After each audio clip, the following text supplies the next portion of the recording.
Hello. It is time, once again, to do this. And boy, am I ready. It's been a while since we've done our last ranking of platforms.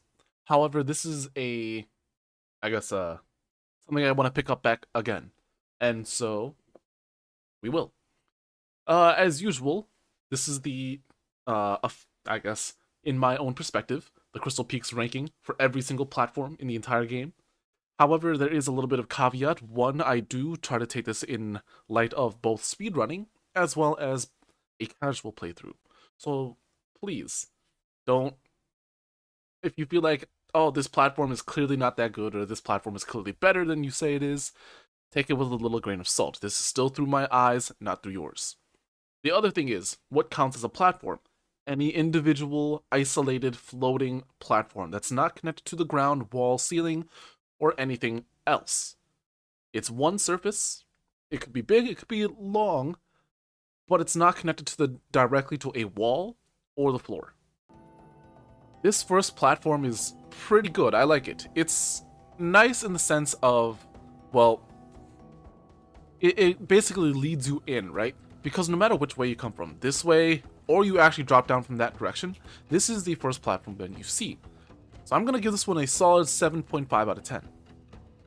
This big platform right here doesn't really serve much purpose other than to create some space between you and this crystallized enemy. I actually don't know the name of it.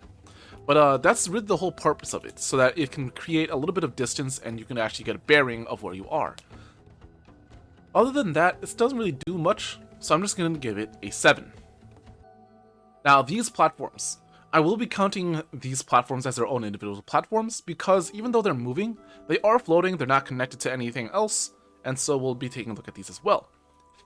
If I'm not mistaken, if you look really closely, these little grooves also indicate which direction they're going. This one, honestly, because it's going backwards, I don't like this one, and probably neither does most casuals, because, oh, I'm going fast, and then you drop down here, and instantly you're like, oh, I'm not moving fast, and actually I'm kind of panicking.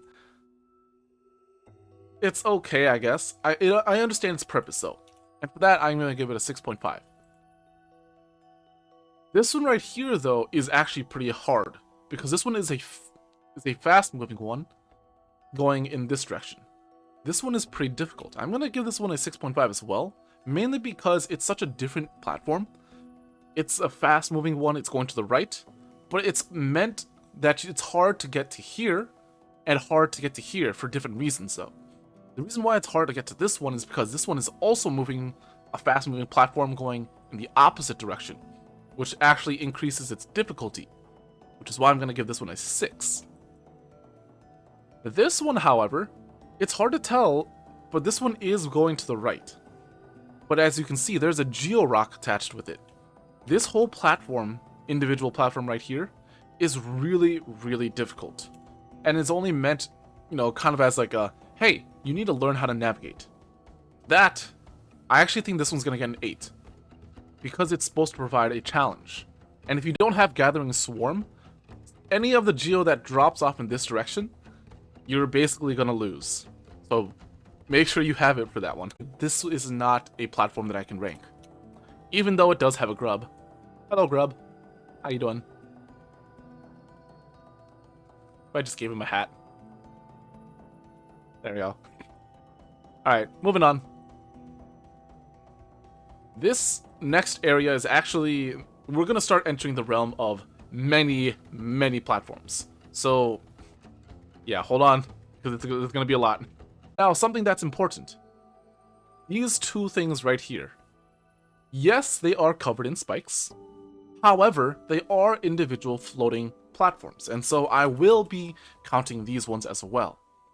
This one up here specifically, however, this one I'm going to give it I want to give this one a 7, because it's the platform that you can actually stand on to get over here. However, this spiked platform, I'm actually going to give it an 8.5. And the reason why I want to give it an 8.5 is because it teaches you that these beams can be blocked, and this is like your little safe spot. Because if you're climbing up the wall right here, let's say this is you, the beam will go through here, but it'll stop right here. It'll, get blocked by this platform and then continue through that little gap. And it teaches you, hey, as long as I'm staying right here, they can't hit me. And so that's a very important thing to note. These platforms can be a little bit rough because it's kind of tight quarters. The fastest way to get through this area is simply go this way. But for most people, there's this enemy who's going to try to block you off. So you think, oh, let's go this way, or that way, and then eventually you'll make your way up. And so it can be a little bit annoying. But they're still pretty good. I think I'll give each one of these a 5.5 in total. They don't really provide a lot of amazing stuff, but for a casual player, this is, again, teaching you. You have to be careful going through this area. Otherwise, you will be punished. Over here. Now, it may look like there's no platforms here, but that's because you're not looking carefully. If you've been to this area, this little bit right here on the ground is breakable using Desolate Dive, and you'll end up down here. And there is one platform right here. This platform is actually really, really annoying. Its main purpose is that you can get this Geo Rock right here, or crystal. However, these guys are infamous as very, very annoying and difficult to deal with enemies. These are the crystallized, shooters. They shoot little crystals at you. Let's say it shoots one like this. And then once it hits something, it creates like a little crystallized spike. If you touch it, you get hit. Now the thing is, yes, it can be blocked by this little platform right here, but if it hits it, it basically blocks off the entirety of that platform because it's so big, the crystal shard that it shoots, that it basically covers the entirety of that platform, and you can't use it until you break it by hitting it with your nail. So this platform kind of hinders more than it actually helps. And for that specific reason, I'm going to give this one a 4. Because yes, it's a challenge, but it's also annoying. And its only real purpose is so that you can get this Geo Rock. So it gets a 4 in my book. Kind of hard to deal with. In this little room, there's only one platform. This platform actually is kind of out of the way. It's more of a hassle to try to get there in the first place. And again, same issue. There's these two little crystallized things that shoot out the shards. It's gonna be really, really rough. So honestly, this platform is out of your way. I'm gonna give this one a 2. It's difficult, it's annoying, there's really no point in going there, so we're just gonna leave it as is. It's a 2. Unfortunately, there are no platforms in this area with the grub, but we'll give the grub a cool little hat just like we did to the other one. There you go, sir. Time for probably the most important part of this entire area, the place where you get Crystal Dash. Unfortunately, it teaches you that you cannot get this grub without it, because there are no platforms anywhere here. And so you need to progress through this area before you can actually get this grub. And because there is a grub, let's give him, just like with the other ones, give him a nice little hat. There we go. And we have many, many platforms in this area. So we're going to go through each and every one of them, what I think about them, and why I give them that score. This is the first platform of its type. You'll notice half of it is nice. The other half of it is spiky. Not nice. If you stand on this platform, the moment you land on it, it kind of shudders. It goes like, oh, someone's on top of me. And then it flips upside down. So now, right, it flips upside down. So now the spiky side is on the top, and the safe side is on the bottom. The only way to revert it to go back to its original state is either you hit it with your nail, specifically I believe you have to pogo on it, or you wait like 2 seconds and then it'll naturally flip back. However, that is kind of annoying, but this is the first one of its kind. It's supposed to teach you that. And for most casuals, it's like, oh, this caught me off guard. I need to, learn how to do this, even if it's frustrating. So that one specifically, I'm going to give it as an 8 because of its challenge and because of its, teaching capabilities. This is the first initial skill check. This is where the real skill check comes in. As you'll notice, you have to jump here to here, but now they're mixing in hazardous beams along with hazardous platforms. And now it becomes a real platforming segment. But this place is really nice. The reason why I'm also giving it higher scores than usual, than you might think, is because of the speedrun route. In the speedrun route, I'll try to zoom out a lot so I can get the whole entire picture. But if you have correct movement, you can actually just go through this entire place. This is the route that I use. You can go this entire place. I'm going to do a little circle right here because I get hit there, and I get hit this way. You can basically hold right the entire time and just straight up, like, in one shot. You hold right, you jump and dash when needed, and you basically don't get hit ever. It's very, very nice because the cycles all line up perfectly. However, that is on current patch. I don't know how it is on other patches, but that's how it is in the speedrun route. It's pretty nice. In this area, once you drop down from here, you're greeted to yet another grub who will give another, relatively small hat, just like all the other ones.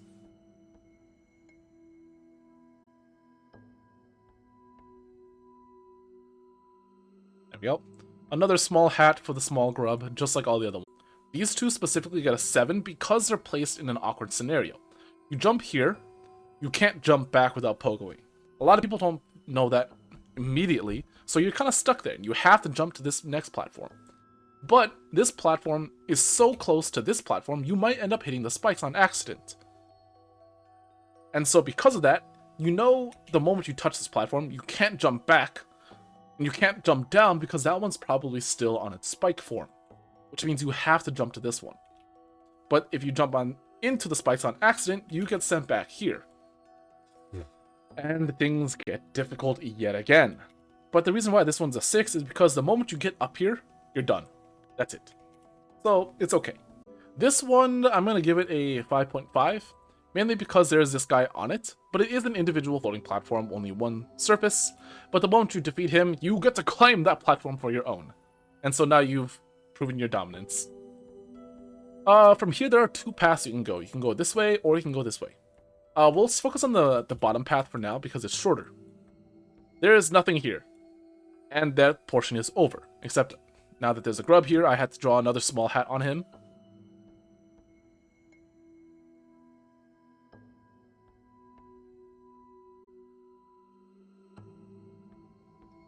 Alright. Yeah.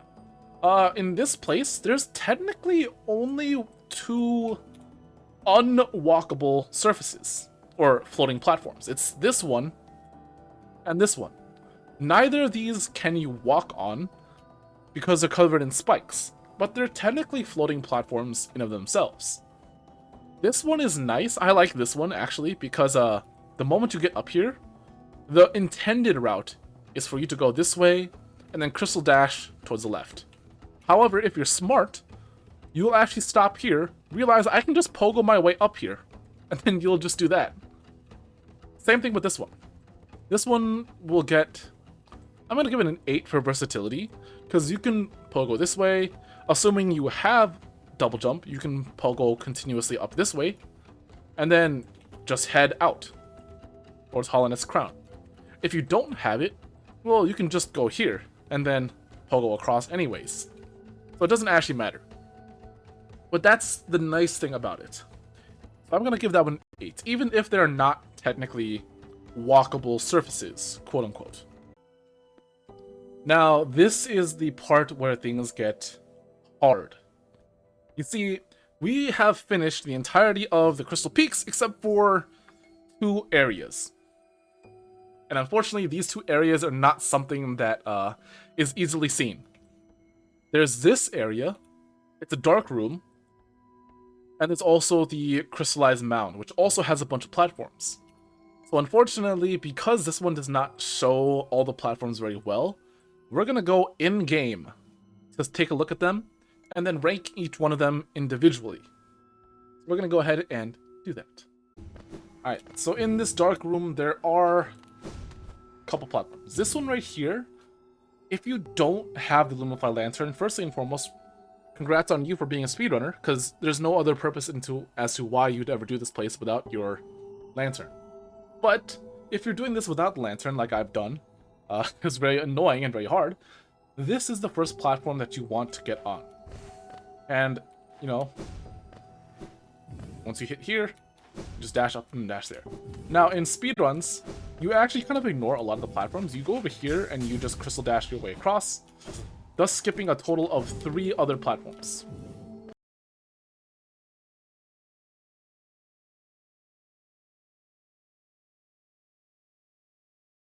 Yep, these ones are all the way down, unfortunately. So these are technically not individual floating platforms. But this one is. This one being the first one of the area, I like this one. This one's gonna get a... This one gets a 7.5. I like this one. This one right here is actually really annoying, because if you're doing this blind, like I did without the Lumify Lantern, you need to know that it's just here. This one, I think, will get a 7. This one's not a floating platform. But then there's these 3. These 3 are the annoying ones, because in speedrun route, you go here, here, and you have to make sure you land on this one. You go here, here, and then you have to hope you land on this one. It's hard. This one, I think, will get a 7. This one gets a 7. And this one gets a 6 because it's so small. Even for casuals, it can still be easy to miss. It's annoying. I don't like this one. And then this one is not a floating platform in the slightest. This place is big. It's massive. There's a lot of things in it. Oh boy. And of course there are enemies. Give me a quick moment while I defeat all the enemies real fast, and then we'll meet you back here. Alright, all the enemies have been defeated. I'm gonna toggle no clip, just so I don't have to stand still the whole time. But yeah, there are 2 enemies here. 2 of those little crystallized flies floating around, making this place very, very difficult to actually, you know, maneuver around. And so for that reason, all 4 of these platforms, I'm actually going to give an 8 because they're so annoying. And it makes it very difficult, because imagine this, right? You come into this area, oh shoot, there are enemies! Oh no, oh shoot, I have to go this way, and then you hide.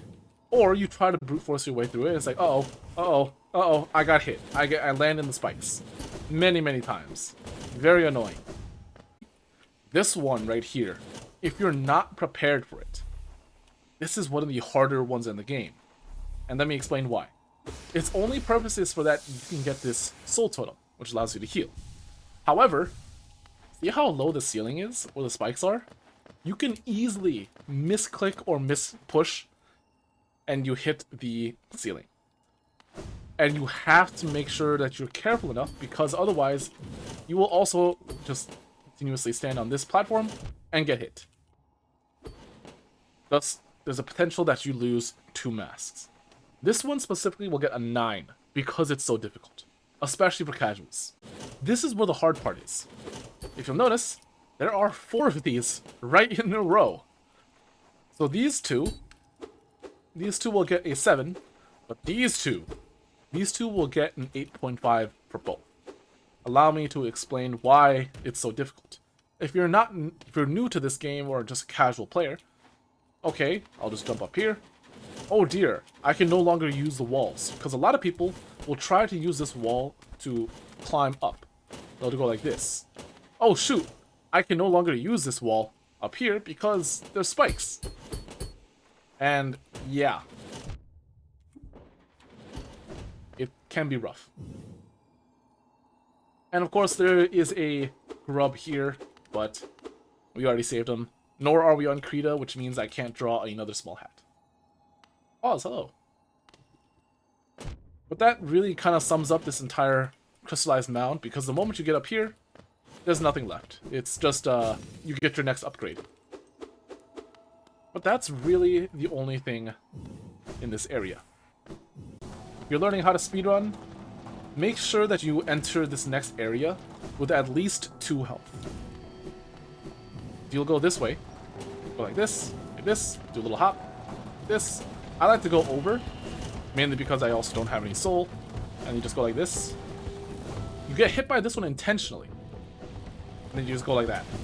And then literally everything is just one cycle. You just hold right, and you just go. And that's it. This entire area is that simple. However, learning that area is pretty difficult, so make sure you get a little bit of practice in. I'm sure anyone can also do it. But that is the entirety of the Crystal Peaks. All the floating individual platforms in this area ranked.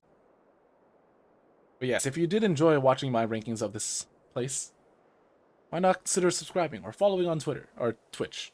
It does help out a lot and I do appreciate it. Anyways, I hope you have a good rest of your day or your night, depending on your availability. I'll see you in the next one.